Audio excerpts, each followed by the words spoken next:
പ്രധാനപ്പെട്ട വാർത്തയിലേക്കാണ്. CPI സംസ്ഥാന council യോഗത്തിൽ മുഖ്യമന്ത്രിക്കും CPIM-നും വിമർശനം. മുഖ്യമന്ത്രിക്ക് തെറ്റുപറ്റിയാൽ തിരുത്താൻ ആളില്ല, തെറ്റുപറ്റിയാൽ തെറ്റാണെന്ന് പറയാൻ ആരുമില്ലെന്നും വിമർശനമുയർന്നു. സർക്കാരിലും മുന്നണിയിലും CPIM-ന് ഏകാധിപത്യമാണെന്നും യോഗത്തിൽ നേതാക്കൾ വിമർശിച്ചു. CPI സംസ്ഥാന കൗൺസിൽ യോഗത്തിലാണ് മുഖ്യമന്ത്രിക്കെതിരെ കടുത്ത വിമർശനം ഉണ്ടായിരിക്കുന്നത്. മുഖ്യമന്ത്രിക്ക് തെറ്റുപറ്റിയാൽ തിരുത്താൻ ആളില്ല എന്നാണ് യോഗത്തിൽ വിമർശനമുയർന്നത്.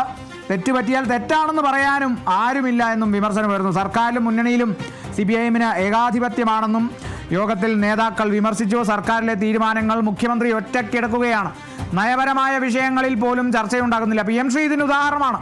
വാർഡ് വിഭജനം ഉൾപ്പെടെയുള്ള കാര്യങ്ങളിൽ CPIM ഏകപക്ഷീയമായി ഇടപെട്ടുവെന്നും തീരുമാനങ്ങൾ അടിച്ചേൽപ്പിക്കുകയാണെന്നും CPI സംസ്ഥാന കൗൺസിലിൽ വിമർശനമുയർന്നു. CPI കടുത്ത രീതിയിലുള്ള വിമർശനമാണ് ഉയർത്തിയിരിക്കുന്നത്. സംസ്ഥാന കൗൺസിലാണ് ഉയർത്തിയത്. CPIM-ന് മുന്നണിയിലും സർക്കാരിലും ഏകാധിപത്യമാണെന്നാണ് യോഗത്തിൽ നേതാക്കൾ വിമർശിച്ചിരിക്കുന്നത്. CPI സംസ്ഥാന കൗൺസിൽ യോഗത്തിലാണ്. CPI സംബന്ധിച്ച് ഈ കമ്മ്യൂണിസ്റ്റ് പാർട്ടിയുടെ തുടക്കം CPI-യിലായിരുന്നു. അവിടെ നിന്നാണ് CPI-യിൽ നിന്നാണ് CPIM ഉണ്ടായത്. എന്നാൽ ഇപ്പോൾ CPIM ആണ് ഈ മുന്നണിയെ തന്നെ മുന്നോട്ട് നയിക്കുന്ന ഒരു ഡ്രൈവിംഗ് ഫോഴ്സ് എന്നൊക്കെ നമുക്ക് പറയാം. ആ ഡ്രൈവിംഗ് ഫോഴ്സ് CPIM ആണെന്നുള്ളത് നമുക്ക് പറയാതെ അറിയാം.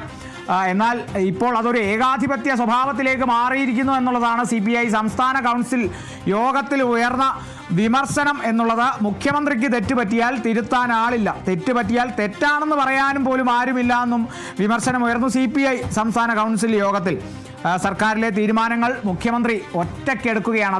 അതിന് വലിയ ഒരു ഉദാഹരണം എന്ന് പറയുന്നത് PM ശ്രീ പദ്ധതി തന്നെയാണ്. PM ശ്രീ പദ്ധതിയെ സംബന്ധിച്ച് ഉയർന്ന ആ വിവാദമൊക്കെ എത്തരത്തിലാണ് നീങ്ങിയതെന്നുള്ളത് നമുക്കറിയാം. എന്താണ് PM ശ്രീ പദ്ധതിയിൽ സംഭവിച്ചത് എന്നുള്ളതൊക്കെ നമ്മൾ കണ്ടതാണ്, കേട്ടതാണ്, അറിഞ്ഞതാണ്.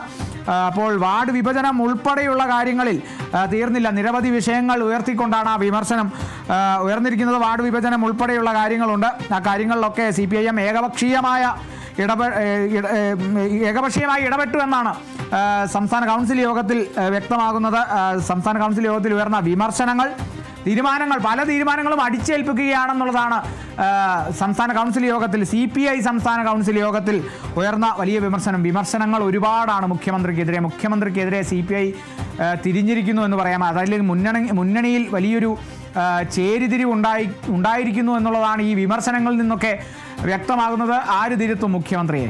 അപ്പോൾ CPIM-ൻ്റെ ഇനി അങ്ങോട്ടുള്ള ദിവസങ്ങൾ ഈ തദ്ദേശ തെരഞ്ഞെടുപ്പിലെ വോട്ട് ചോർച്ച മാത്രമായിരിക്കില്ല, ഇത്തരത്തിൽ CPI-യെ കൂടി അനുനയത്തിൽ കൊണ്ടുപോവുക എന്നുള്ളതാണ്. കാരണം അത്രത്തോളം വിമർശനങ്ങളാണ് ഉയർന്നിരിക്കുന്നത്, രൂക്ഷ വിമർശനങ്ങളാണ് മുഖ്യമന്ത്രിക്കെതിരെ. മുഖ്യമന്ത്രി ഒറ്റയ്ക്ക് തീരുമാനമെടുക്കുന്നു, ഏകാധിപത്യ സ്വഭാവം, അതേപോലെ ഏകപക്ഷീയ നയം എന്നുള്ളതൊക്കെ തരത്തിലുള്ള വിമർശനങ്ങളൊക്കെ തന്നെ ഉയർന്നത്. എന്തായാലും വരും ദിവസങ്ങളിൽ CPIM ഏറെ പ്രതിസന്ധിയിലാവുന്ന തരത്തിലുള്ള വിമർശനങ്ങൾ തന്നെയാണ് ഉയർന്നിരിക്കുന്നത്.